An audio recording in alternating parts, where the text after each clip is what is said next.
ಯಪ್ಪ ನೀ ಬಿಟ್ಟು ನಾ ಎಲ್ಲಿ ಹೋಗಲಾರೆ ಮಲ್ಲಯ್ಯ, ಎಲ್ಲಿ ಹೋಗಲಾರೆ. ಸಿದ್ದರಾಮಗ ಹೇಳ್ತಾನೆ, ಮಲ್ಲಯ್ಯ ಹೋಗಪ್ಪ, ನೀ ಹೋಗು, ನಾನು ಊರಿಗೆ ಬರ್ತೀನಿ ಅಂದ ಮಲ್ಲಯ್ಯ. ಅಂದವ ಮಲ್ಲಯ್ಯ ಸಿದ್ದರಾಮ, ನಾನು ಊರಿಗೆ ಬರ್ತೀಯಪ್ಪ, ನಾನು ಊರಿಗೆ ಬರ್ತೀಯ ಮಲ್ಲಯ್ಯ, ಮತ್ತೆ ಹ್ಯಾಂಗ ಬರ್ತೀಯ ಅಂತ ಕೇಳಿದ ಸಿದ್ದರಾಮ. ಇದು ಖರೆ ಹೇಳ್ತೀಯ ಸುಳ್ಳು ಹೇಳ್ತೀಯ ಅಂದ. ಇಲ್ಲ ಮಗ, ನೀ ಮುಂದೆ ನಡೆಯೋ, ನಾನು ಊರಾಗ ಬಂದು ನೆಲೆಸ್ತೀನಿ ಅಂದ ಸಿದ್ಧ ಮಲ್ಲಯ್ಯ. ಅಟ್ಟಿಗೆ ಹೊಲ ಸಿದ್ದರಾಮವ, ಯಾವಾಗ ಬರ್ತಿ, ನೀ ಹ್ಯಾಂಗ ಬರ್ತಿ, ಎಲ್ಲಿ ಬಂದು ಕುಂದಿರ್ತಿ ಅಂತ ಕೇಳ್ದವ.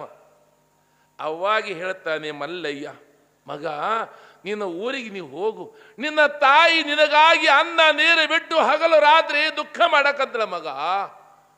ನಿನ್ನ ಊರಿಗೆ ನಾನು ಬರಬೇಕಾದ್ರೆ ಯಾವಾಗ ಗುಡುಗ ಸಿಡಿಲ ಭಯಂಕರವಾಗಿ ಮಳೆ ಬರ್ತದ, ಯಾವಾಗ ಕೋಲು ಮಿಂಚ ಭಯಂಕರವಾಗಿ ಗುಡುಗು ಸಿಡಿಲು ಬರ್ತದ, ನಿನ್ನ ಊರ ದಂಡಿ ಒಳಗ ಒಂದು ಅಸ್ವಸ್ಥ ಗಿಡ ಇರ್ತದ, ಆ ಗಿಡದೊಳಗ ನಾನು ಲಿಂಗ ರೂಪ ನೆಲೆಸ್ತೀನಿ ಅಂತ ಹೇಳಿಬಿಟ್ಟ ಮಲ್ಲಯ್ಯ. ಲಿಂಗರೂಪವಾಗಿ ನೆಲೆಸ್ತೀನಿ ಮಗನೇ ಅಂದ ಬಳಿಕ ಸಿದ್ದರಾಮನಿಗೆ ಆನಂದವೇ ಆನಂದ. ಮಲ್ಲಯ್ಯ ನನ್ನ ಊರಿಗೆ ಬರ್ತಾನ, ನನ್ನ ಅಪ್ಪ ನನ್ನ ಊರಿಗೆ ಬರ್ತಾನ, ನನ್ನ ಮಲ್ಲಯ್ಯ ನನ್ನ ಊರಿಗೆ ಬರ್ತಾನ ಅಂತ ಆನಂದವೇ ಸಿದ್ದರಾಮನಿಗೆ. ದೇವ್ರಿಗೆ ಕರ್ಕೊಂಡು ಊರಿಗೆ ಹೋಗ್ಬೇಕಲ್ರಿ, ಯಾರು ದೇವ್ರಿಗೆ ಕರ್ಕೊಂಡು ಹೋಗಿರಿ ನೀವು, ಯಾರ್ರಿ ನಿಮ್ಮ ಮನೆ? ಅವಾಗ ಸಿದ್ದರಾಮ ಅಂತನ, ನನ್ನ ಮಲ್ಲಯ್ಯ ನನ್ನ ಊರಿಗೆ ಹೊಂಟಾನಲ್ಲ. ದೇವರಿಗೆ ಊರಿಗೆ ಕರ್ಕೊಂಡು ಬಂದವರು ಬಹಳ ಜನ ಅದಾರ, ಊರಿಗೆ ತನ್ನ ಊರಿಗೆ ಕರ್ಕೊಂಡು ಬಂದವರು ಬಹಳ ಜನ ಅದಾರ. ಇದೇ ನಮ್ಮ ಗುಲ್ಬರ್ಗ ಜಿಲ್ಲೆ ಚಿತ್ತಾಪುರ ತಾಲೂಕಿನೊಳಗ ಕೊಚ್ಚೆ ಕೋರವಾರ ಅಂತ ಊರು ಬರ್ತದೆ, ಕೋರವಾರ ಅಂತ ಊರು ಬರ್ತದೆವ್ವ. ಆ ಕೊಚ್ಚೆ ಕೋರವಾರ ಊರದೊಳಗ ಹೆಬ್ಬಾಳ ಬಂಡೆಪ್ಪ ಅಂತ ತಿಳ್ಕೊಂಡು, ಬಂಡೆಪ್ಪ ಹೆಬ್ಬಾಳಪ್ಪ ಜೇಡರ ಬಂಡೆಪ್ಪ, ಅವನ ಊರು ಹೆಬ್ಬಾಳ. ಅವರ ಮನೆಯ ದೇವರು ಹಲಕರಡ್ಡಿ ವೀರಭದ್ರೇಶ್ವರ. ದಿನಾಲು ಬಂಡೆಪ್ಪ ಮಲ್ಲಯ್ಯನ ವೀರಭದ್ರ ಸಲುವಾಗಿ ಹೋತಾನ. ಬಂಡೆಪ್ಪ ಎಲ್ಲಿ ಹಲಕಟ್ಟಿಗೆ ಬರ್ತಾನ, ಎಟ್ಟು ಮಳೆ ಇರಲಿ, ಗಾಳಿ ಇರಲಿ, ಬಿಸಿಲು ಇರಲಿ, ಕೈಯಾಗ ಎಡಿ ಹಿಡ್ಕೊಂಡು ಕೈಯಾಗ ಕಾಯಿ ಕರ್ಪೂರ ತಗೊಂಡು ಯಾವ ಬಂಡೆಪ್ಪ ವೀರಭದ್ರ ದರ್ಶನಕ್ಕೆ ಬರ್ತಿದ್ದಂತೆ. ಒಂದು ದಿವಸ ಭಯಂಕರವಾಗಿ ಮಳೆ ಬರ್ಲಾಕಂತದ, ಹಳ್ಳ ತುಂಬಿ ಹರ್ಯಾಕಂತದ. ಊರಾಗೆಲ್ಲ ನಿಮ್ಮಂತ ಜನ ಅಂತಾರೆ, ಏನೋ ಹುಚ್ಚ ಬಂಡೆಪ್ಪ, ಏನೋ ವೀರಭದ್ರ ತಲೆ ಕೆಟ್ಟ ನಿನಗ, ಮಳಿ ಬರ್ಲಾಕದ ಬಿಡು, ಹಾದಾಗೆಲ್ಲ ಹಳ್ಳ ತುಂಬಿ ಹರ್ಯಾಕಂತದ, ಸತ್ಗಿತ್ತಿ ಬ್ಯಾಡ ಅಂತಾರ. ಬಂಡೆಪ್ಪ ಅಂತಾನೆಪ್ಪ, ಈ ದೇಹದ ಮ್ಯಾಗಿನ ಆಸೆ ನಾನು ಬಿಟ್ಟಿ ನನ್ನ ಬಳಕ ಏನಾದ್ರಿ ಅಂತ ತಿಳ್ಕೊಂಡು ಯಾವಾಗ ಬಂಡೆಪ್ಪ ಅಲ್ಲಿದೇನೋ ಹಲಕಟ್ಟು ಇರ್ಬದ್ರ ದರ್ಶನಕ್ಕೆ ಹೊಂಟಾನ. ಹಾದಾಗ ಒಂದು ಕಾಗಿಲ ಒಂದು ಹಳ್ಳ ತುಂಬಿ ಹರ್ಯಾಕಂತದ. ಬಂಡೆಪ್ಪ ಹಳ್ಳದ ಒಳಗೆ ಕಂಬಳಿ ಹಾಸ್ಯನ, ಕಂಬಳಿ ಮೇಲೆ ಕುಂತಾನ. ವೀರಭದ್ರೇಶ್ವರ ಮಹಾರಾಜ್ ಕಿ ಜಯ ಕೂತಾನ. ಕಂಬಳಿ ಮೇಲೆ ಕುತ್ಕೊಂಡ ಕಡೆ ದಂಡಿಗೆ ಹೋಗ್ಯಾನ. ವೀರಭದ್ರ ಗುಡ್ಯಾನ ಬಂದು ಹೊರಗೆ ನಿಂತಾನ. ನನ್ನ ಮಗ ಬರ್ತಾನ, ನನ್ನ ಕಂದ ಬರ್ತಾನ, ನನ್ನ ಬಂಡೆಪ್ಪ ಬರ್ತಾನ ಅಂದ್ಕೊಂಡು ವೀರಭದ್ರ ಬಾಗಿಲು ಮುಂದೆ ನಿಂತ ಗುಡಿ ಬಿಟ್ಟು ಹೊರಗೆ ಬಂದು ನಿಂತಿದ್ದ ವೀರಭದ್ರ. ಬಂಡೆಪ್ಪ ಹೋಗಿ ನೋಡ್ದ, ಸಾಕ್ಷಾತ್ ಶಿವನ ಸುತನಾದ ವೀರಭದ್ರ. ಯಾವಾಗ ಬಾಗಿಲು ಹೊರಗೆ ನಿಂತಾನ, ಬಂಡೆಪ್ಪ ಓಡಾಡಿ ಹೋತನ.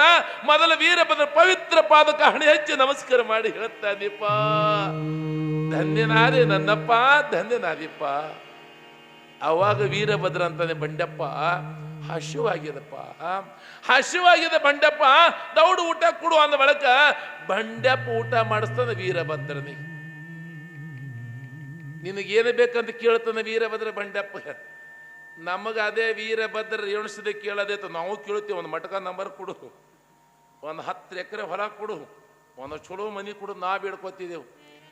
ಯಾವ ಬಂಡೆಪ್ಪ ಲೌಕಿಕದ ಸುಖಗಳನ್ನ ಕೇಳಲಿಲ್ಲ. ಯಪ್ಪ ನನಗೆ ಯಾವುದು ಬೇಡ, ಸದಾವ ಕಲ್ಲಿನ ಪೂಜೆ ಮಾಡಕ ಅದು ಒಂದೇ ಕೊಡು, ಮತ್ತೇನು ಬೇಡ ಅಂದ. ವೀರಭದ್ರ ಅಂದ, ಬ್ಯಾಡ ಮಗ, ಇಲ್ಲಿ ಬರಾಕ ಬಹಳ ಹೆರಣ ಆಗ್ತದ, ಬಹಳ ತ್ರಾಸ ಆಗ್ತದ, ನಾನೇನು ಊರಿಗೆ ಬರ್ತೀನಿ ನಡಿ ಅಂದ ವೀರಭದ್ರ. ಅವಾಗ ಬಂಡೆಪ್ಪ ಕೇಳ್ತಾನ, ಮತ್ತ ನೀ ಹ್ಯಾಂಗ ಬರ್ತೀನಿ, ನಾ ಹ್ಯಾಂಗ ಕರ್ಕೊಂಡು ಹೋಲಿ ಅಂದವ.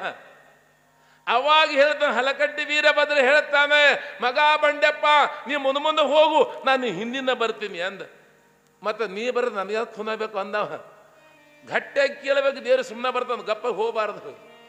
ಮತ್ತು ನೀ ಹಿಂದೆ ಹೊಂಟದ ನನಗೆ ಖೂನ್ ಆಗ್ಬೇಕಂದವ. ಅವಾಗ ಹೇಳ್ತದೆ ವೀರಭದ್ರ, ಹಿಂದ ಢೊಳ್ಳ ಝಾಂಗಟಿ ನಗಾರಿ ವಾದ್ಯ ಸಪ್ಪಳ, ನೀನು ಊರಿಗೆ ಬರ್ತೀನಿ ಮಗನೇ ಅಂದ ವೀರಭದ್ರ. ನೀನು ಊರಿಗೆ ಬರ್ತೀನಿ ಮಗನೇ, ಆದ್ರೆ ಹಳ್ಳಿ ಮಾತ್ರ ನೋಡಬೇಡ ಅಂದ ವೀರ. ಹಳ್ಳಿ ನೋಡಬೇಡಪ್ಪ, ನೀನು ಊರಿಗೆ ನಾ ಬರ್ತೀನಿ, ಹಳ್ಳಿ ನೋಡಬೇಡ ಬಂಡೆಪ್ಪ ಅಂದ ಬೆಳಕ ಆಗಲಿ ಅಂದಾನ. ಮುಂದೆ ಬಂಡೆಪ್ಪ ಹೊಂಟಾನ, ಹಿಂದ ಶಿವನ ಸುತನಾದ ವೀರಭದ್ರ ಹಿಂದಿನ ಹೊಂಟಾನ. ಏನು ಹಿಂದ ಢೊಳ್ಳ ಝಾಂಗಟೆ ನಗಾರಿ ವಾದ್ಯ ಸಪ್ಪಳದ ವೀರಭದ್ರ ಹೊಂಟಾನ. ಬಂಡೆಪ್ಪ ಮುಂದೆ ವೀರಭದ್ರ ವೀರಭದ್ರ ವೀರಭದ್ರ ಅಂತ ಮುಂದೆ ಹೊಂಟಾನ. ಯಾವಾಗ ಕೋರ್ವಾರ ಮ್ಯಾಲ ಅಣಿ ಅಂದ್ರೆ ಡಿಬ್ಬಿ ಮ್ಯಾಲ ವೀರಭದ್ರನ ಮುಂದೆ ತೆಗ್ನಾಗ ಸ್ವಲ್ಪ ತೆಗ್ನಾಗ ಬಂಡೆಪ್ಪ ತೆಳಗ ತೆಗ್ನಾಗ ಆಗ್ಯಾನ. ಯಾಕೋ ಸ್ವಲ್ಪ ಡೊಳ್ಳ ಜಾಂಗಟಿ ಅವಾಜ ಕಮ್ಮಿ ಕೇಳಿಸಾಕತ್ತ ಬಂಡೆಪ್ಪ. ಯಾಕೋ ವಾದ್ಯ ಸಪ್ಪಳ ಕಡಿಮೆ ಕೇಳಿಸಾಕತ್ತದ. ಅವಾಗ ಬಂಡೆಪ್ಪ ಅಂದ, ನನ್ನ ಅಪ್ಪ ಹೊಂಟಾದಿಲ್ಲೋ, ನನ್ನ ವೀರಭದ್ರ ಹೊಂಟಾದಿಲ್ಲೋ, ನನ್ನ ವೀರೇಶ ಹೊಂಟಂತಲೋ. ಅವಾಗ ಬಂಡಪ್ಪ ಹಿಂಗೆ ಹೊಳೆ ನೋಡ್ದಂತ. ಅವಾಗ ಹೇಳ್ದ ವೀರಭದ್ರ, ಮಗನೇ ಹಳ್ಳಿ ಮಾತ್ರ ನೋಡ್ಬೇಡಂತ ಹೇಳ್ದಪ್ಪ. ಹಳ್ಳಿ ನೋಡಿದಿ, ನಾನು ಇಲ್ಲೇ ನೆಲೆಸ್ತೀನಿ, ನೀ ಅಲ್ಲೇ ನೆಲೆಸು. ಅಣೆಯ ಮ್ಯಾಲ ನೆಲೆಸಿದ ಸಲುವಾಗಿ ಆ ವೀರಭದ್ರಗ ಅಣವೀರಭದ್ರ ಅಂತ ನಾಮಾಂಕಿತವಾಗಿ ಬಿಟ್ಟದೆ. ಅಂತ ಬಂಡೆಪ್ಪನೂ ವೀರಭದ್ರ ಊರಿಗೆ ಕರ್ಕೊಂಡು ಬಂದಲ್ಲ. ಸಿದ್ಧರಾಮ ಮಲ್ಲಯ್ಯಗೆ ಊರಿಗೆ ಕರ್ಕೊಂಡು ಬರ್ತೀನಿ ಅಂದ ಬಳಿಕ ಯಾವಾಗ ಸಿದ್ಧರಾಮಗೆ ಆನಂದವಿ ಆನಂದ ಆಗಿಬಿಟ್ಟದೆ. ಸಿದ್ಧರಾಮ ಹುಡುಕಾಡ್ಕೊಂಡು ಅಣ್ಣನಾಗಿದ್ದಂಥ ಬೊಮ್ಮಯ್ಯ ಬಂದಿದ್ದ ಶ್ರೀಶೈಲಕ್ಕೆ. ಅದೆಲ್ಲ ಕಣ್ಣಾರ ನೋಡ್ದ. ಅಣ್ಣ ಬೊಮ್ಮಯ್ಯ ಹೇಳ್ತಾನೆ ಸಿದ್ಧರಾಮನಿಗೆ, ಸಿದ್ಧರಾಮ ನಡಿಯಪ್ಪ, ತಾಯಿ ನಿನಗಾಗಿ ನೆಲೆಸಕತ್ತಲ್ಲ, ಚಿಂತೆ ಮಾಡಕ್ಕಂತ ಅಂದ ಬಳಕ ಯಾವಾಗ ಅಣ್ಣ ಬೊಮ್ಮಯ್ಯ ಸಿದ್ಧರಾಮ ಕೂಡಿ ಬರುವಂಥ ಸಮಯದೊಳಗೆ ಇಲ್ಲಿ ತಾಯಿನ ನವ್ವ ಸುಗ್ಲಾದೇವಿ ಮಗನ ಸಲುವಾಗಿ ಹಗಲು ರಾತ್ರಿ ಅನ್ನ ಆರಾಧನೆಯನ್ನು ಬಿಟ್ಟು ಬಿಟ್ಟಾಳೆ. ಎಲ್ಲ ನಮ್ಮ ನಿಮ್ಮಂತ ಜನ ಇರ್ತಾರೆ ನೋಡ್ರಿ, ಸುಮ್ಮನೆ ಅಳ್ಕೊತ ಕೂತದ. ಇದು ಮೊದಲೇ ಹುಚ್ಚ ಮಗ ಅದ, ಎಲ್ಲಿ ಅಡವ್ಯಾಗ ಸತ್ತದ, ಜೀವದ, ಯಾರು ಹೊಡೆದ ಮಗದಾರ ಅಂತ ತಿಳ್ಕೊಂಡು ಬಾಯಿಗೆ ಬಂದಾಗ ಮಾತಾಡಕಂತಾರೆ. ಅವ್ವ ಊರ ಮುಂದಿನ ಬಾವಿ ಮುಚ್ಚಾಕ್ ಬರ್ತದೆ, ಜನರ ಬಾಯಿ ಮುಚ್ಚಾಕ್ ಬರಂಗಿಲ್ಲ. ತಾಯಿ ಸುಗ್ಲಾದೇವಿಗೆ ಊರಾಗ ಎಲ್ಲ ಒಣಾಗ ಎಲ್ಲ ಜನ ಬಾಯಿಗೆ ಬಂದಾಗ ಮಾತಾಡಕಂತಾರ. ಇದ್ದೊಂದು ಮಗ ಅದ, ಮಲ್ಲಯ್ಯಗೆ ಹೋಗ್ಯದಂತ, ಬುದ್ಧಿ ತಗೊಂಡು ಹೋಗ್ಯದಂತ. ಎಷ್ಟು ಒಂದು ತಿಂಗಳ ಆಗ ಬಂತು, ಮಗ ಹಳ್ಳಿ ಬಂದಿಲ್ಲ. ಅದ್ಯಾಕೆ ಉಳಿತದೆ? ಅಡವ್ಯಾಗ ಏನೋ ಹುಲಿಗಿರಿ ತಿಂದು ಒಗದದ, ಎಲ್ಲೋ ಬಿದ್ದು ಸತ್ತ ತಿಳ್ಕೊಂಡು ಎಲ್ಲ ಜನ ಬಾಯಿ ಬಂದಾಗ ಎಲ್ಲ ಮಾತಾಡಕಂತಾರೆ. ಅವಾಗ ತಾಯಿ ಸುಗ್ಲಾದೇವಿ ದುಃಖ ಮಾಡಕಂತೇಳಿ ಎಲ್ಲ ಜನ ಎಲ್ಲ ಬಾಯಿ ಬಂದಾಗ ಎಲ್ಲ ಮಾತಾಡಕಂತಾರಲ್ಲ. ನೀವು ನೋಡ್ಬೇಕವ, ಯಾರ ಮನೆಯಾಗ ಇಲಿ ಹೋಯ್ತ ಹುಲಿ ಹೋಯ್ತಾರ. ನಿಮ್ಮ ಕಡೆ ಆ ಕಡೆ ಸುದ್ದಿ ಹೇಳಕತ್ತೀನಿ. ಎಲ್ಲರ ಮನ್ಯಾಗ ಇರ್ತದ, ನಮ್ಮ ಮನ್ಯಾಗ ಇರ್ತ ಪಟ್ನ ಬರ್ತದ. ಅವಾಗ ತಾಯಿ ಸುಗ್ಲಾದೇವಿಗೆ ಎಲ್ಲ ಜನ ಎಲ್ಲ ಮಾತಾಡಕಂತಾರ, ನಿನ್ನ ಮಗ ಸತ್ತದ ಮರ್ತು ಬಿಡು, ಏನಾಗ್ಯದ ಏನ ಮಗ ಅನ್ನುವಂತ ಸಮಯದೊಳಗೆ ತಾಯಿ ಸುಗ್ಲಾದೇವಿ ಅಂತಾಳೆ, ನನ್ನ ಮಗನಿಗೆ ಏನಾಗಿಲ್ಲ, ನನ್ನ ಮಗನಿಗೆ ಏನಾಗಿಲ್ಲ, ನನ್ನ ಮಗ ಬಂದೇ ಬರ್ತಾನ, ನನ್ನ ಮಗ ಮಲ್ಲಯ್ಯ ಭೇಟಿ ಆಗೇ ಬರ್ತಂದ್ರೆ. ತಾಯಿ ಸುಗ್ಲಾದೇವಿ ಮಗನ ಮೇಲೆ ವಿಶ್ವಾಸ. ಜಗತ್ತಿನ ಹುಟ್ಟಿ ಬಂದ ಬಳಕ ಏನೆಲ್ಲ ಜನ ನಿನ್ನೆ ಆಡೇ ಆಡ್ತಾರೆ, ಚಿಂತೆ ಮಾಡಬೇಡ್ರಿ. ಜಗದೊಳಗೆ ಹುಟ್ಟಿ ಬಂದ ಬಳಿಕ ಅಕ್ಕ ಮಹಾದೇವಿ ಹೇಳ್ತಾಳೆ, ಬೆಟ್ಟದ ಮೇಲೊಂದು ಮನೆಯ ಮಾಡಿ, ಬೆಟ್ಟದ ಮೇಲೊಂದು ಮನೆಯ ಮಾಡಿ ಮೃಗಗಳಿಗೆ ಅಂಜಿದೊಡೆಯನಂತೆಯ್ಯ, ಸಂತೆಯೊಳಗೊಂದು ಮನೆಯ ಮಾಡಿ ಶಬ್ದಕ್ಕೆ ನಾಚಿದಂತೇನು, ಸಮುದ್ರ ದಡದಲ್ಲೊಂದು ಮನೆಯ ಮಾಡಿ ನೆರೆತಲು ಅಂಜಬೇಕ್ಯಾಕೆ. ಜಗತ್ತಿನಲ್ಲಿ ಹುಟ್ಟಿ ಬಂದ ಬಳಿಕ ಸ್ತುತಿ ನಿನ್ನನ್ನು ಬಂದರೂ ಮನಸ್ಸಿನಲ್ಲಿ ಕೋಪವ ತಾಳದೆ ಸಮಾಧಾನವಾಗಿರಬೇಕು ಚನ್ನ ಮಲ್ಲಿಕಾರ್ಜುನ. ನೀವು ಜಗತ್ತಿನ ಹುಟ್ಟಿ ಬಂದಾಗ ಒಂದು ಸ್ತುತಿ ಹಂಗ ಬರವೇ. ಯಾರಿಗೆ ಅಪ್ಪ ಬಿಟ್ಟಿದಲ್ಲ ನಮಗೆ ಅಲ್ಲ, ಅಂತ ಶರಣಗಿ ಬಿಟ್ಲ ನಮ್ಗೆ ಬಿಡ್ತಾರೆ ಏನ್ರಿ ಜನ. ನೀವು ಹೆಂಗಿರೋದು ಮಾತ್ರ ಬರದೇ ಅದು. ಹಾಂಗ ನಮಗ ಹಿಂದೆ ಮಾತಾಡೋರು ಇರಬೇಕು ಊರಾಗ. ಅವಾಗ ಏನ ಮಾಡ್ಯಾಳ ತಾಯಿ ನನ್ನವ್ವ ಸುಗ್ಲಾದೇವಿ, ಎಲ್ಲ ಜನರ ಮಾತಿಗೆ ಕಿವಿ ಕೊಡಲಿಲ್ಲ. ಎಲ್ಲರಂತರ ಮಗ ಸತ್ತದಿದು, ಬದುಕಿಲ್ಲದ, ಒಂದು ತಿಂಗಳ ಮಗ ಬಂದಿಲ್ಲ. ತಾಯಿ ಸುಗ್ಲಾದೇವಿಗೆ ಮತ್ತಷ್ಟು ಏನಾಗಿ ಬಿಟ್ಟದ, ತಾಯಿ ಸುಗ್ಲಾದೇವಿಗೆ ಚಿಂತೆಯಾಗಿ ಬಿಟ್ಟದ, ದುಃಖ ಮಾಡ್ತಾಳೆ. ಮಲ್ಲಯ್ಯನ ಕೂಗಿ ಕರಿತಾಳೆ, ಮಲ್ಲಯ್ಯ ತಾಯಿ ನೀನು, ತಂದೆ ನೀನು, ಬಂಧು ನೀನು, ಬಳಗ ನೀನು ಮಲ್ಲಯ್ಯ, ನನ್ನ ಮಗನಿತನ ಉಡ್ಯಾಗ ಹಾಕು ಮಲ್ಲಯ್ಯ, ನನ್ನ ಮಗನಿತನ ಉಡ್ಯಾಗ ಹಾಕಂತ ಸುಗ್ಲಾದೇವಿ ದುಃಖ ಮಾಡ್ತಾಳೆ, ದುಃಖ ಮಾಡ್ತಾಳೆ. ಯಾವಾಗಲೂ ತಾಯಿ ಹಿಂಗೆ ದುಃಖ ಮಾಡುವಂತ ಸಮಯದೊಳಗೆ ತಾಯಿ ನನ್ನವ್ವ ಸುಗ್ಲಾದೇವಿ ದುಃಖ ಮಾಡ್ಕೋತ ಮನಿ ಒಳಗ ಕುಂತು ಬಿಟ್ಟಾಳೆ. ಅವಾಗ ಏನಾಗ್ಯದ, ಯಾವಾಗ ಸಿದ್ಧರಾಮ ತಾಯಿ ಮನೆಗೆ ಅಳ್ಕೋತ ಕುಂತಾಳಲ್ಲ, ಮಗ ಓಡೋಡಿ ಹೋಗ್ತಾನ, ತಾಯಿಗೆ ಹೇಳ್ತಾನೆ, ಅಮ್ಮ ನಿನ್ನ ಸಿದ್ಧರಾಮ ಬಂದಿ ನೋಡಿ, ಸಿದ್ಧರಾಮ ಬಂದಿ ನೋಡಮ್ಮ.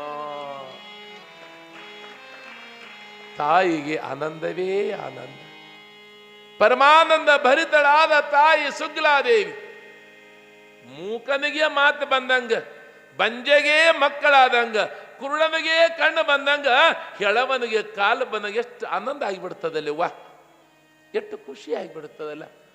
ಹಾಗ ತಾಯಿ ಸುಗ್ಲಾದೇವಿಗೆ ಆನಂದವೇ ಆನಂದ ಆಗಿಬಿಡ್ತದೆ. ಅವಾಗ ತಾಯಿ ಅಂತಳ, ಬಂದೆ ನನ್ನಪ್ಪ, ಬಂದೆ ಸಿದ್ಧರಾಮ ತಿಳ್ಕೊಂಡು ತಾಯಿ ಮಗನಿಗೆ ತಬ್ಕೋತಾಳೆ ಮೊದಲು. ಅವಾಗ ಅಣ್ಣನಾಗಿರ್ತಂತ ಬೊಮ್ಮಯ್ಯ ಹೇಳ್ತಾನೆ ತಾಯಿಗೆ, ಅಮ್ಮ ಸಿದ್ಧರಾಮ ಸಾಮಾನ್ಯನಾದ ಮಗನಲ್ಲ ತಾಯಿ, ಸಾಕ್ಷಾತ್ ಮಲ್ಲಯ್ಯನ ಪ್ರತ್ಯಕ್ಷವಾಗಿ ಕಂಡಿರ್ತಕ್ಕಂಥ ಮಗ ಸಿದ್ಧರಾಮ. ತಾಯಿ ಮಲ್ಲಯ್ಯನ ಕೈ ಒಳಗ ಮಲ್ಲಯ್ಯಗೆ ಊಟ ಮಾಡಿಸಿ ಬಂದ. ಯಾವ ಮಲ್ಲಯ್ಯ ಭೇಟಿಯಾಗಿ ಬಂದವ ಸಿದ್ಧರಾಮ ಅನ್ನುವಂತ ಸಮಯದೊಳಗೆ ತಂದೆಯಾಗಿರ್ತನ ಮುದ್ದನಗಡು ಉಡೋಡಿ ಬಂದಾನ.